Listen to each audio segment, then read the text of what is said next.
The year was 2847, and humanity had finally taken its first steps into the wider galaxy. For centuries, humans had dreamed of meeting other intelligent life among the stars. They had sent probes, built massive telescopes, and listened for signals in the darkness. When the message finally came, it was everything they had hoped for. The Volcarth, an ancient species that ruled over a coalition of 47 alien races called the Galactic Concord, had invited Earth to send representatives. They promised friendship, trade, and a place among the stars. Humanity celebrated. Churches held special services. World leaders gave speeches about a new era of peace and understanding. Commander Nathan Cole stood on the bridge of the exploration vessel Horizon's Edge, watching the stars streak past as they traveled faster than light toward the Volcarth homeworld. He was 43 years old, with gray appearing at his temples and lines around his eyes from years of staring into the void. Beside him stood Lieutenant Amy Grant, a young communications officer with red hair and a quick smile.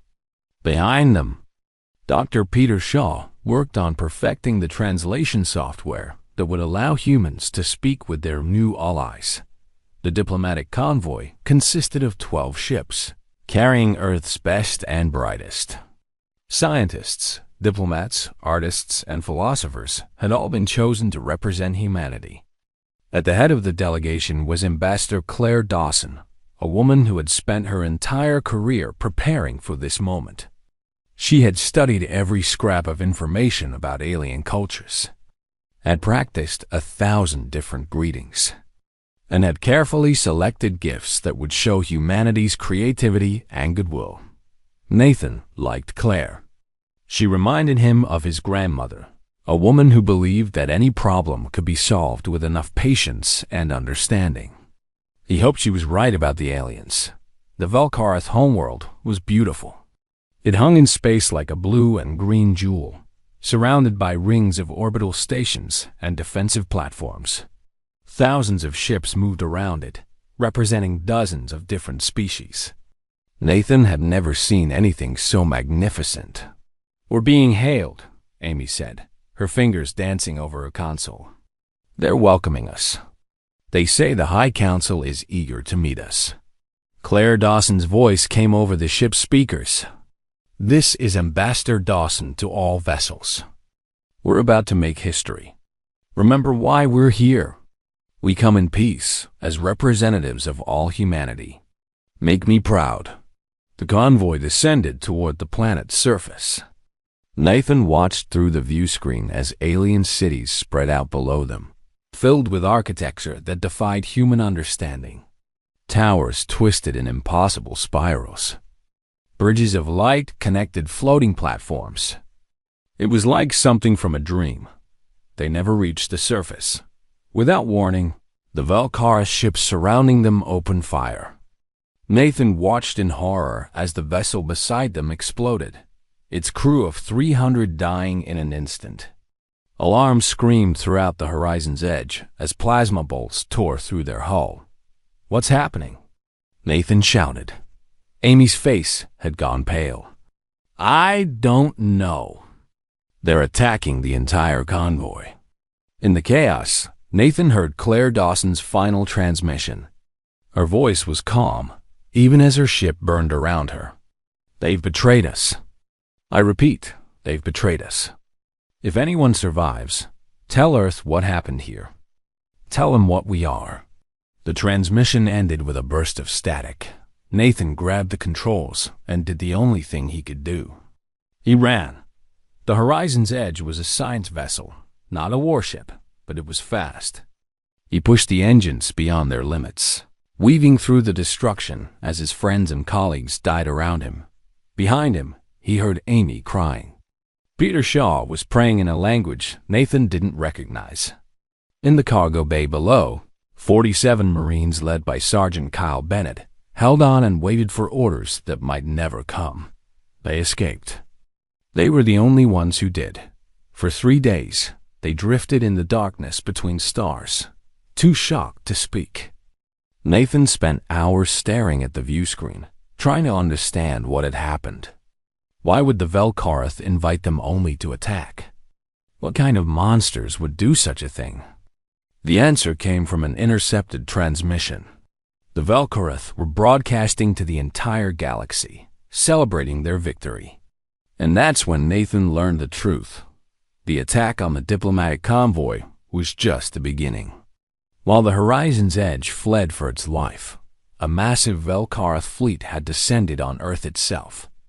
The aliens called it the testing, an ancient tradition where new species were judged by their response to overwhelming force. If they submitted without fighting back, they were considered civilized enough to join the Concord. If they resisted, they were quarantined and forgotten. No species had ever resisted. The Velkarath fleet had arrived on a Tuesday morning, appearing in Earth's skies without warning. In 6 hours, they reduced 12 major cities to ash. New York, London, Tokyo, Mumbai, Sao Paulo, Cairo, Sydney, Moscow, Paris, Beijing, Los Angeles, and Berlin. 800 million human beings died before the sun set. Nathan watched the footage in silence. He saw the towers of Manhattan crumble. He watched as the Eiffel Tower melted into slag. He saw children running through streets that were turning to fire, their screams captured by security cameras that kept recording even as the world ended. 800 million people. The number was too large to comprehend. It was everyone Nathan had ever known and more. His parents lived in New York. His sister had been visiting London. His niece and nephew had been in school in Los Angeles. All gone. All dead. Murdered by creatures who called it a test. Amy Grant stood beside him, tears streaming down her face. "What do we do, Commander?" Nathan didn't answer immediately. He was thinking about Claire Dawson's final words. Tell them what we are. He had spent his whole life believing that humanity was meant for peace, that their destiny among the stars was one of cooperation and understanding. He had been wrong. Set course for Earth, he said finally.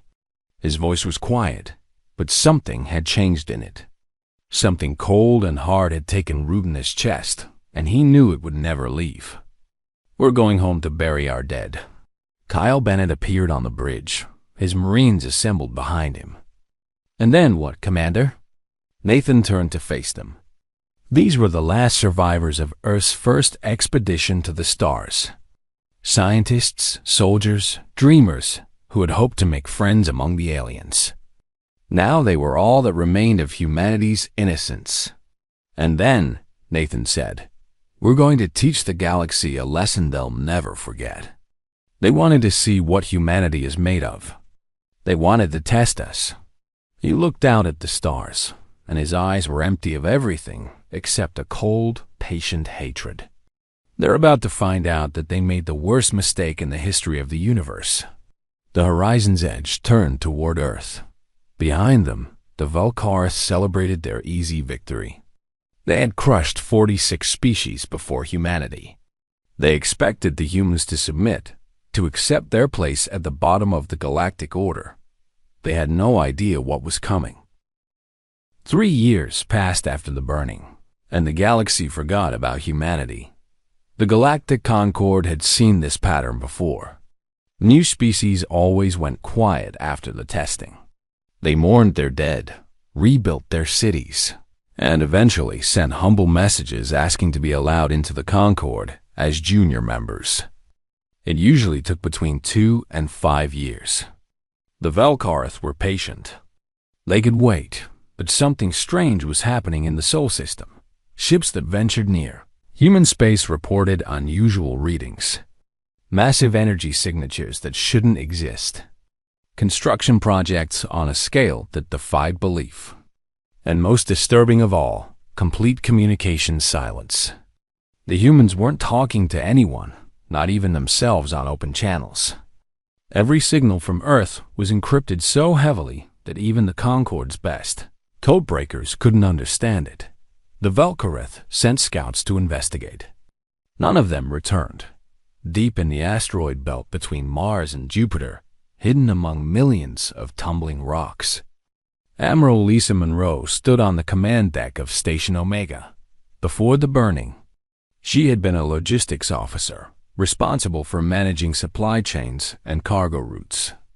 Now she commanded Earth's entire military reconstruction effort. Lisa was 51 years old, with short gray hair and eyes that had forgotten how to smile. She had lost her husband and 2 sons in the attack on London. On the day she received the news, she had walked into her superior's office and requested a transfer to military command. When asked why, she had simply said, "Someone has to make them pay."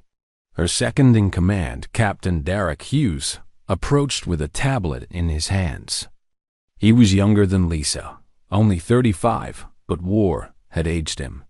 Before the burning, he had been a pilot who dreamed of exploring new worlds. Now he dreamed only of revenge. "The last of the Lazarus shipyards came online this morning," he reported. "That's 1,200 combat vessels, Admiral. More than the entire Velkarth fleet." Lisa took the tablet and studied the numbers. "It's not enough." Derek looked surprised. "Ma'am, with respect, we have more ships than any other species in known space. Our weapons technology has advanced decades in just 3 years. What more do we need?" Lisa handed the tablet back. "I don't want to defeat them, Captain. I want them to never forget what happens when you hurt humanity. I want every species in the galaxy to wake up terrified for 1,000 years. 1,200 ships will win us a war. I need enough to win us a future." On Earth's surface, in a bunker beneath the ruins of Geneva, Dr. Hannah Price led a team of the finest scientists humanity had ever produced. Their project was called Prometheus, named after the Titan who stole fire from the gods. The comparison was intentional. They weren't just building weapons. They were fundamentally changing what was possible. Hannah was 38, with dark skin and braided hair that she never had time to properly maintain. Before the burning, she had been a theoretical physicist studying the nature of space-time. Her work had been purely academic, the kind of research that might lead to practical applications in a century or two. The burning had changed everything. The day after the attack, Hannah had walked into her lab and told her team that they would have a working prototype within 3 years. When they asked what kind of prototype, she had smiled grimly. The kind that makes gods afraid. The Concorde species had possessed faster than light travel for thousands of years. They had energy shields, plasma weapons, and artificial gravity. But they had stopped innovating long ago. Why bother improving when you were already the most powerful beings in the galaxy? They had grown comfortable, lazy, and arrogant. Humanity had none of these luxuries. What they had was desperation, creativity, and an anger that burned hotter than any sun. Hannah's breakthrough came on a quiet Tuesday evening, exactly 3 years after the burning. She called it dimensional shearing, a process that could tear holes in the fabric of space itself. The physics behind it were beautiful and terrible. By manipulating certain quantum fields, her device could create a tear in reality that would expand rapidly, consuming everything in its path before sealing itself. Anything caught in a tear wouldn't just be destroyed. It would be erased, removed from existence as if it had never been. There would be no debris, no survivors, no mercy. When Hannah demonstrated the prototype for Admiral Monroe, she fired it at a small asteroid. One moment the rock was there. The next, there was nothing but empty space. The readings confirmed that the asteroid hadn't been blown apart or vaporized. It had simply ceased to exist. Lisa watched the empty space where the asteroid had been. For the first time in 3 years, she smiled. Meanwhile, Sergeant Kyle Bennett had been promoted to colonel and given command of a new military unit called the Spectacors. His soldiers weren't ordinary Marines. They had volunteered for a program that pushed human enhancement to its absolute limits. Genetic modifications made them stronger, faster, and more resilient than baseline humans. Neural implants connected their minds directly to their weapons and armor. Their powered suits could shrug off plasma fire and allow them to survive in the vacuum of space. But what made them truly terrifying was their training. For 3 years, they had studied every species in the Concorde. They knew their biology, their psychology, their fears. They had learned how to kill each race in dozens of different ways. More importantly, they had learned how to make them afraid. Kyle called his soldiers the ghosts of the burning. They had all lost someone in the attack. Parents, children, siblings, lovers. That loss had been transformed into cold, patient purpose. They didn't want vengeance. Vengeance was hot and quick and messy. They wanted something worse. They wanted their enemies to understand, truly understand, what they had awakened. On the 3rd anniversary of the burning, humanity's self-imposed silence ended. A single transmission went out to every corner of the galaxy, broadcast on every frequency simultaneously. It began with footage of the attack, images that the Concorde had thought safely deleted. Burning cities, screaming children, 800 million dead in a single afternoon. Then Admiral Lisa Monroe appeared on screen. She stood on the bridge of a massive warship, surrounded by displays showing fleet movements and tactical data. Behind her, the stars themselves seemed to wait for her words. 3 years ago, she said, you tested humanity. You killed 800 million of our people and called it tradition. You expected us to submit, to accept our place beneath your boots. She paused, and when she continued, her voice was ice. You were wrong. We are not like the other species you have conquered. We do not submit. We do not forget. And we do not forgive. The display behind her changed, showing thousands of human warships emerging from hiding spots throughout the Sol system. They moved in perfect formation, their weapons hot and ready. You wanted to see what humanity is made of, Lisa said. You wanted to know how we respond to being pushed. Now you'll find out. The testing is over. She leaned forward, her eyes boring into the camera. Class is in session. The transmission ended. Across the galaxy, 47 species watched in confusion and growing fear. What had the humans been doing for 3 years? What were those ships? And why did the human admiral look like she was looking forward to what came next? They would learn soon enough. The Volkarath response to humanity's broadcast was swift and arrogant. Within a week, they had assembled the largest military fleet in galactic history. 15,000 warships gathered at the edge of human space, their hulls gleaming with weapons that had conquered 46 species. High Commander Velteth himself led the armada, eager to crush these upstart primitives personally. Velteth was ancient, even by Volkarath standards, having lived for over 800 years. He had personally overseen the testing of a dozen species. He knew exactly how this would end. The humans would see his overwhelming force, realize the hopelessness of their situation, and surrender. If they didn't, he would simply destroy them completely. Either way, the outcome was certain. He addressed his fleet before the attack, his image broadcast to every ship. Today we remind the galaxy why the Volkarath rule the stars. These humans have forgotten their place. They have spent 3 years building toys and making threats. Now they will learn that courage without power is meaningless. We will break them quickly, and then we will finish what we started. No human will survive to threaten us again. His officers cheered. The fleet began its advance. Admiral Lisa Monroe received the intelligence reports with calm satisfaction. She had expected this. In fact, she had counted on it. The Volkarath were predictable in their arrogance. They believed that overwhelming numbers would win any battle. They had never faced an enemy who understood that war was about more than just ships and weapons. She stood in the command center of the supercarrier Remembrance. the largest vessel humanity had ever built. Around her, hundreds of officers worked at their stations, coordinating the movements of the human fleet. Behind her, visible through massive viewports, hung the weapon that would change everything. The dimensional shearing device was the size of a small moon, a sphere of dark metal and glowing energy that seemed to drink in the light around it. "All ships report ready," Captain Derek Hughes announced. "The Vel'Korath fleet is entering the engagement zone." Lisa nodded. "Begin Phase 1. Let them think they're winning." The human fleet emerged from hiding and moved to intercept the Vel'Korath armada. But something was wrong. The humans had promised 3,000 ships.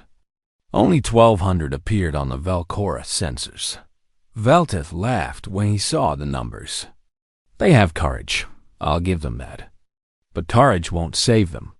All ships, engage and destroy." The battle began like a storm breaking.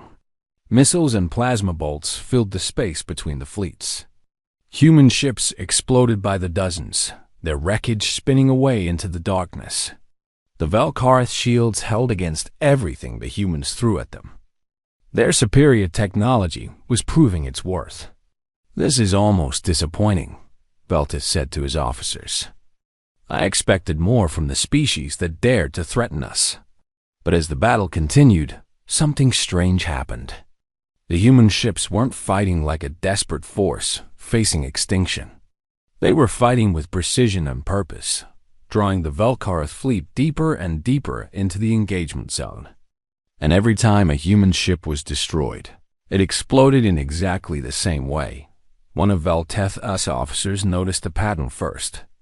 "Aye, Commander, these readings don't make sense.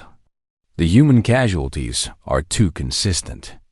It's like they're not really—" The officer never finished his sentence. The destroyed human ships suddenly reappeared, their holographic death markers fading to reveal intact vessels that had jumped to new positions. The 1,200 ships became 3,000. And those 3,000 ships were now completely surrounding the Vel'Korath fleet. "It's a trap," Velteth realized. But he was 800 years old and had seen countless battles. He refused to panic, regroup, and break through their formation. Superior numbers still favor us. That's when Colonel Kyle Bennett's Spectre Corps entered the battle. Drop pods launched from hidden assault carriers, moving too fast for the Vel'Korath point defense systems to track. They punched through alien hulls like needles through cloth, delivering squads of enhanced soldiers directly into enemy ships. Kyle himself led the assault on the largest Vel'Korath battleship. His powered armor absorbed plasma fire as he moved through corridors that had never known the footsteps of an invader. Behind him, his soldiers killed with terrible efficiency, their implants identifying targets and calculating optimal attack vectors faster than any organic mind could process. The Vel'Korath crew fought back. But they had never faced anything like the ghosts of the burning. These humans didn't fight like soldiers. They fought like forces of nature, unstoppable and merciless. And worse, they were recording everything. Cameras in their helmets captured every kill, every terrified alien face, every desperate attempt to flee. The footage would be broadcast across the galaxy, a message to everyone watching. This is what happens when you hurt humanity. On the bridge of the battleship, Kyle found the captain cowering behind a console. The alien was twice his size, with 4 arms and skin-like armor plating. Before the burning, this creature might have terrified a human. Now, Kyle simply grabbed it by the throat and lifted it off the ground. "You watch this burn," he said. His voice filtered through his helmet into something cold and mechanical. "You place bets on how many of us would die. Remember that when you meet whatever gods you believe in." He didn't make it quick. Outside, the space battle had become a slaughter. Human ships moved with coordination that the Vel'Korath couldn't match, their attacks perfectly synchronized through quantum-linked computers. The alien fleet was being pushed back, compressed into a tighter and tighter formation. Admiral Monroe watched the tactical display with cold satisfaction. The Vel'Kareth were exactly where she wanted them. "Admiral," Derek said, "the package is ready." Lisa looked at the dimensional shearing device, that massive weapon that had cost so much to build. 3 years of work, countless resources, all for this moment.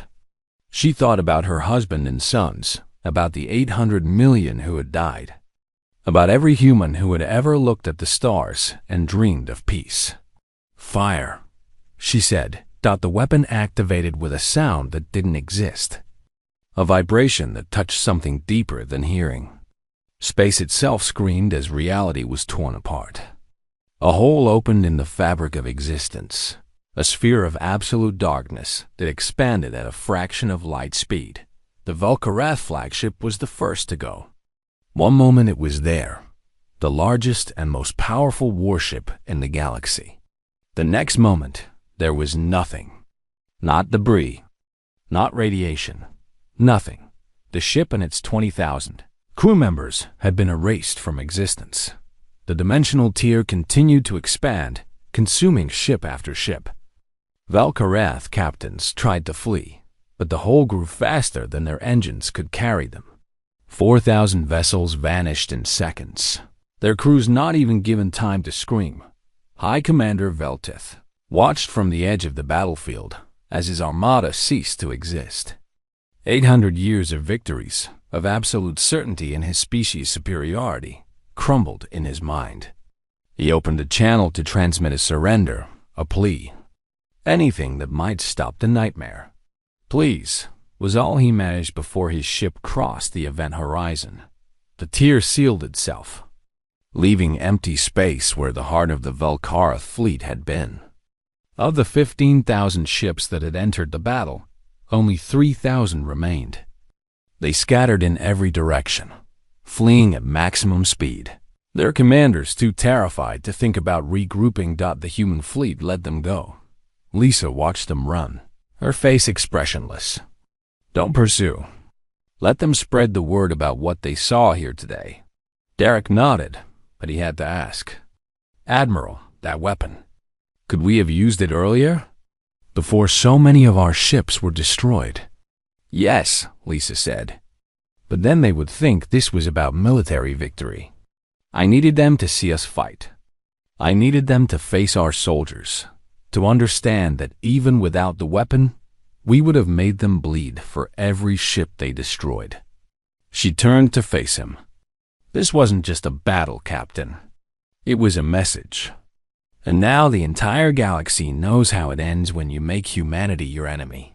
Across known space, every species watched the footage of the battle. They saw the impossible weapon that could erase matter from existence. They saw human soldiers tearing through Vel'Kareth warriors like wolves among sheep. They saw the survivors fleeing in terror from a species they had dismissed as primitive. And they began to understand that everything had changed. The Galactic Concord assembled an emergency session for the first time in 800 years. Representatives of 46 species gathered in the great chamber on the Concord homeworld, their voices raised in fear and confusion. The Vel'Kareth seats were empty. Their representatives had fled back to their homeworld, too terrified to face the other species who had once looked up to them. Ambassador Kethra of the Silicoid Collective took the floor first. His people were made of living crystal, their bodies catching the light as he moved. Before the human war, they had been the second most powerful species in the Concord. Now they were frightened. "We must act immediately," Kethra declared. "The humans have proven themselves to be monsters. That weapon, that impossible weapon, threatens everything we have built. I propose we assemble a combined fleet from all member species and destroy them before they can strike again." Murmurs of agreement spread through the chamber. Fear was making the delegates reckless. They wanted to believe that if they all worked together, they could overwhelm the humans through sheer numbers. Then a new voice spoke. "And who will lead this fleet?" Everyone turned to see Ambassador Vethzara of the Methane Lords, a species that lived in gas-giant atmospheres. Her projection flickered in the chamber's artificial gravity, her form constantly shifting. Who among us will volunteer to face the humans first? She continued. Who will risk their homeworld, their families, their entire species on a war that we have already lost? The chamber fell silent. We watched them burn, Vethzara said. We all watched. Some of us even celebrated. I remember the parties on my homeworld when news of the human testing reached us. We placed bets on their casualties. We joked about their primitive emotions and their silly attachment to their dead. She paused, letting her words sink in. Now they have shown us what those emotions can create. 800 million deaths gave them the rage to develop technology we cannot understand. 3 years of grief gave them the focus to build a military that cannot be defeated. And we sit here talking about fighting them again? The silence stretched on. No one volunteered to lead a fleet against humanity. While the Concord debated, Admiral Lisa Monroe was already implementing the next phase of her plan. She had divided the human fleet into 46 strike groups, one for each species that had participated in the Concord during the burning. Every species had watched. Every species had done nothing. And now every species would understand that humanity had not forgotten. The strike groups didn't attack. They simply appeared in orbit around each Concord homeworld, hung in space, and waited. Millions of aliens looked up at their skies and saw human warships blocking out the stars. They saw the weapons that had erased the Velkoroth fleet. They saw their death hovering above them, patient and silent. On the Velkoroth homeworld, Colonel Kyle Bennett led the occupation personally. His Spectacors descended from orbit in a rain of drop pods, landing in the capital city without warning. The planetary garrison, 2 million strong, mobilized to stop them. The battle lasted 3 days, Don. It wasn't a war. It was a demonstration. Kyle's soldiers moved through the alien city like ghosts, striking without warning and vanishing before the defenders could respond. They targeted military installations, government buildings, and communication centers with surgical precision. Every officer above a certain rank was eliminated. Every weapon capable of threatening human ships was destroyed, but they didn't touch the civilians.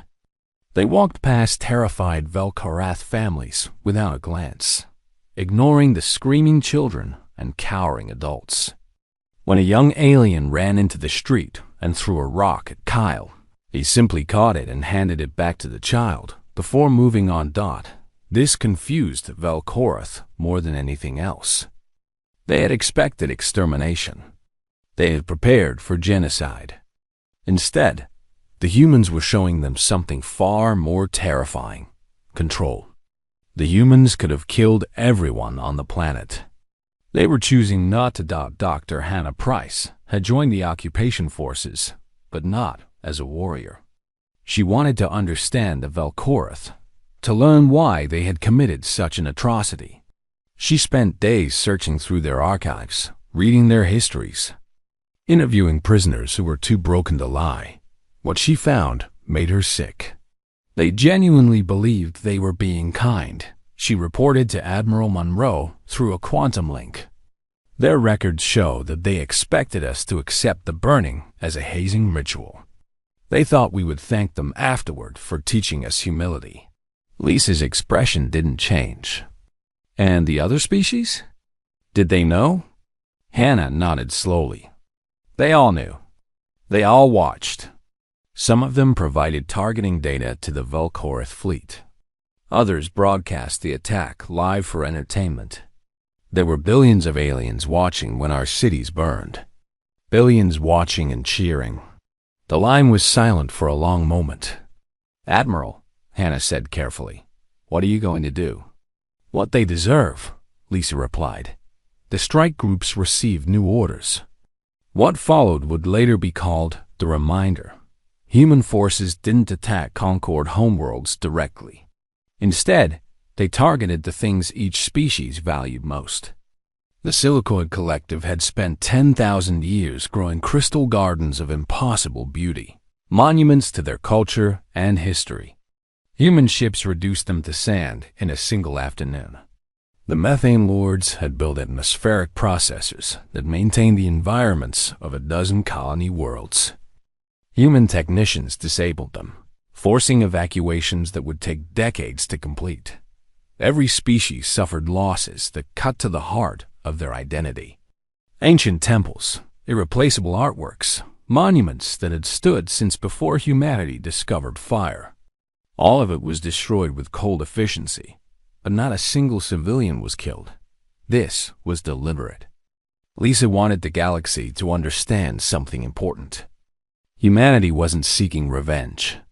Revenge would have meant killing billions, burning homeworlds, exterminating species. That would have been easy. It would have been satisfying, It would have made them no better than the Velkorath. Instead, humanity was teaching a lesson. They were showing the galaxy what they could have done and choosing to do something else. Every destroyed monument, every disabled facility, every piece of cultural heritage reduced to rubble was a reminder. We could have taken everything. We took only this. Remember why Admiral Monroe broadcast a final message to the Concorde. Her image appearing in every sky, every screen, every communication device across the galaxy. 3 years ago, you watched 800 million humans die. You celebrated our suffering. You placed bets on our casualties like we were animals in a fighting pit. Her voice was steady, but cold enough to freeze helium. Today, you have felt a fraction of what we felt. Your precious monuments, your cultural treasures, your pride. We have taken them from you, just as you tried to take everything from us. She paused, letting the words sink in. But look around you. Your cities still stand. Your children still live.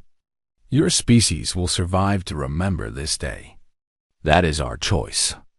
That is our civilization. Our eyes seem to bore into every alien watching. You watched us burn and called it tradition. We could have done the same to you and called it justice. Instead, we call it mercy. Remember that. Remember that we chose to be better than you. Remember that your survival is not because you earned it, but because we decided to grant it. The final line was barely above a whisper, but it carried the weight of 800 million dead. And remember what happens if you ever make us reconsider. The broadcast ended. Across the galaxy, 46 species sat in silence, staring at the ruins of their monuments and the human ships still hovering in their skies. They understood now. They understood that humanity could have destroyed them all and chose not to.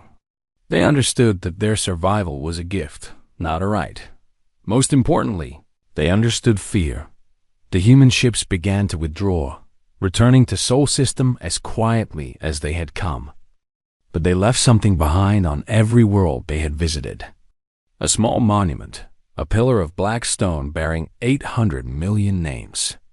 The names of every human who had died in the burning. The Concorde species tried to remove these monuments at first. They quickly learned that this was a mistake. Any attempt to damage or relocate the pillars was met with immediate and overwhelming response. Human ships would appear within hours, and more of the planet's treasures would be destroyed. Eventually, the aliens stopped trying. The monuments remained, silent reminders of humanity's loss and humanity's mercy. Every day, millions of aliens would walk past them, read the names, and remember why they were still alive. The reckoning was complete, but its effects would last forever. 10 years had passed since the burning, and the galaxy was a different place. The galactic Concorde still existed, but it was a hollow shell of what it had been. The species that had once strutted across the stars now moved carefully, quietly, always watching for human ships on their sensors. Their military spending had dropped to almost nothing. What was the point of building fleets when one human weapon could erase them from existence? The Velkoroth had been reduced to a minor power, their empire shattered into a handful of colony worlds. Their population had declined as young couples decided not to bring children into a universe where their species was known as the ones who had awakened humanity's rage. Their name had become a curse, a warning. Don't be like the Velkoroth, parents told their children. Don't poke sleeping predators. Humanity had declined every invitation to join the Concord. Instead, they informed something new called the Human Territorial Compact, a sovereign nation that claimed an entire spiral arm of the galaxy and dared anyone to contest it. Human colonies spread across hundreds of worlds, protected by a fleet that had grown to 10,000 ships. But the humans hadn't become conquerors. They hadn't tried to rule the galaxy or subjugate other species. They simply existed, watching and waiting. A constant reminder of what happened when you pushed them too far. Nathan Cole had grown old in the years since the war. His hair was white now, and his hands sometimes trembled when he reached for his coffee. But his eyes were still sharp, still carrying the memory of everything he had witnessed. He served as Earth's first galactic ambassador, a position that mostly involved walking through Concord halls and reminding everyone of what humanity had done. Amy Grant walked beside him, now a vice admiral with a fleet of her own. She had never married, never had children. Like so many survivors of the early days, she had dedicated her life entirely to ensuring that humanity would never be vulnerable again. Behind them walked a ceremonial guard of Spectre Corps veterans, their presence a subtle but unmistakable threat. The Concord Assembly Hall was vast, designed to intimidate visitors with the power and majesty of the galactic community. Once it had worked. Nathan remembered his first visit, back when he had been a young explorer, full of hope and wonder. He had looked at the alien architecture and felt small. Now, as he walked through those same halls, the aliens were the ones who felt small. Representatives from dozens of species flinched when he made eye contact. Conversations died as he approached. By the time he reached the main chamber, a path had cleared before him as if by magic. "They're afraid of us," Amy murmured. Nathan nodded. Good. He had a meeting scheduled with the new Velkoroth representative, a young diplomat named Velsara. She was part of the first generation born after the war, raised on stories of human vengeance and her people's shame. Nathan had agreed to meet her as a gesture of goodwill, though he knew that true reconciliation was still generations away. She waited for him in a private chamber, standing stiffly beside a window that overlooked the Concord capital. She was small for a Velkoroth, with pale skin and nervous eyes. When Nathan entered, she bowed deeply in the human fashion, a gesture her people had learned since the war. "Ambassador Cole," she said, "thank you for agreeing to see me." Nathan took a seat across from her, gesturing for her to sit as well. The Spectre guards remained standing, their presence filling the room with quiet menace. "My people wish to know," Velsara said carefully, "if humanity will ever forgive us." Nathan considered the question for a long moment. He thought about the footage he had watched 10 years ago, the cities burning, the children screaming. He thought about his sister in London, his niece and nephew in Los Angeles. All the people he had loved who had been reduced to ash while the Velkoroth celebrated. 800 million, he said finally. That's how many we lost. Every human knows that number. Every human child learns it before they learn to read. It's written into our very identity now, a wound that will never fully heal. Velsara lowered her head. "We won't forget," Nathan continued. "We can't forget. Forgetting would be a betrayal of everyone who died." He paused, studying her face. She was young, genuinely young, and he could see the weight of inherited guilt in her eyes. But forgiveness is different. Forgiveness isn't something you ask for, Ambassador. It's something you earn. Your people have a long way to go. He stood to leave, then stopped at the door.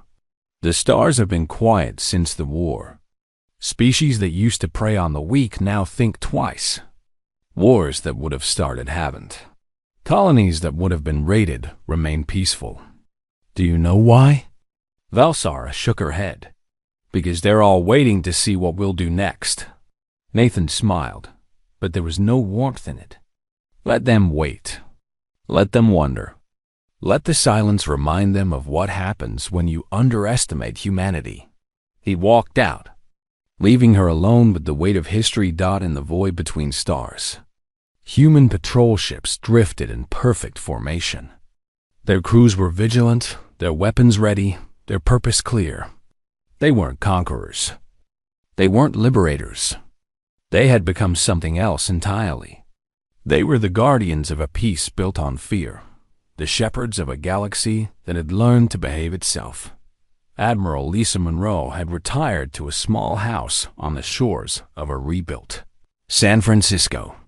The city had been reconstructed in the years since the burning, though it would never be quite the same. Too many memories lay buried beneath the new buildings. Too many ghosts walked the streets. She spent her mornings watching the waves and her evenings reading reports from the frontier.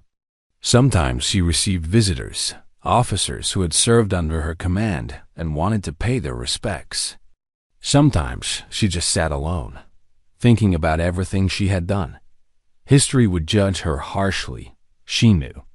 She had ordered the deaths of millions, had destroyed cultural treasures that could never be replaced, had transformed humanity from innocent dreamers into feared warriors. Some called her a monster. Others called her a savior.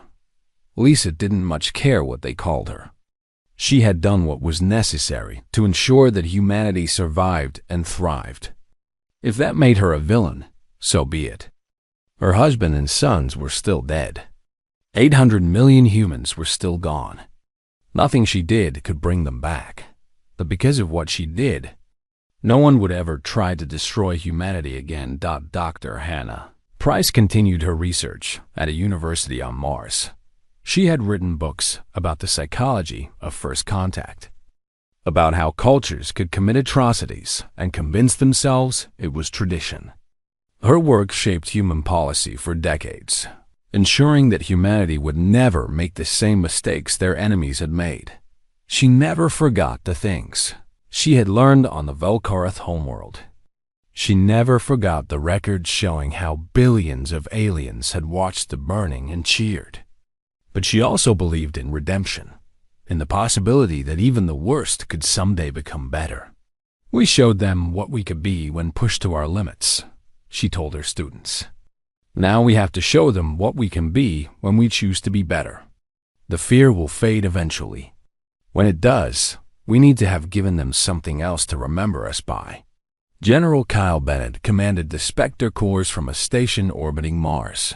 His soldiers were legends now, their reputation alone enough to prevent conflicts before they started. Pirate fleets surrendered at the sight of their insignia. Aggressive species retreated the moment human troops were mentioned. But Kyle trained his people for more than just war. He taught them discipline, restraint, and the importance of knowing when not to fight. The greatest victory, he often said, was the battle that never happened because your enemy was too afraid to start it. He still visited the monument on the monument, Velkarth homeworld, every year, the black pillar bearing 800 million names. He would stand there for hours, reading the names, remembering the dead. Sometimes he talked to them, telling them about everything that had happened, everything humanity had become. "We did it," he whispered during his last visit. "We made sure no one will ever forget you. We made sure that your deaths meant something." The stars remained quiet. Across the galaxy, species that had once dreamed of conquest now dreamed only of survival. The strong no longer preyed on the weak because they knew that humanity was watching.